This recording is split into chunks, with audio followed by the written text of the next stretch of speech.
So just a few days ago, we got the first official look at the Tab S11 Ultra. And now we've got something even better. The real-life photos of both the Tab S11 and the S11 Ultra are out, and they confirm a big change in Samsung's top-tier tablet.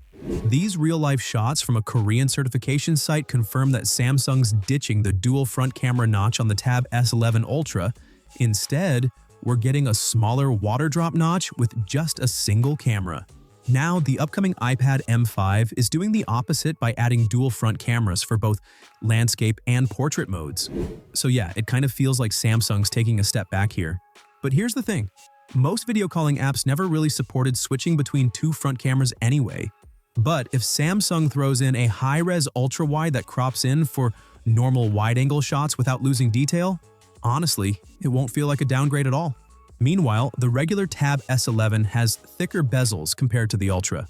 Since the front camera sits in the bezel, there's no notch, just like previous generations.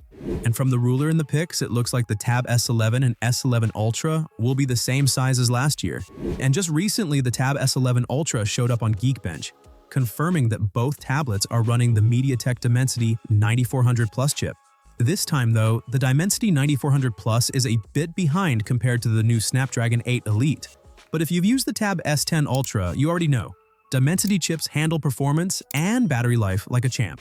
And speaking of battery, the S11 Ultra is getting a boost to 11,700 mAh, up from 11,200 mAh. So yeah, battery life should be solid. One more thing, the render also revealed that the magnetic S Pen spot on the back is gone. And that's kind of a big deal. That magnetic strip didn't just hold the S Pen, it charged it too, especially for Bluetooth stuff. Samsung already ditched Bluetooth on the S25 Ultra's S Pen, and the Fold 7 has no S Pen support at all. Looking at the renders, the new tablet S Pen also looks different from the previous one.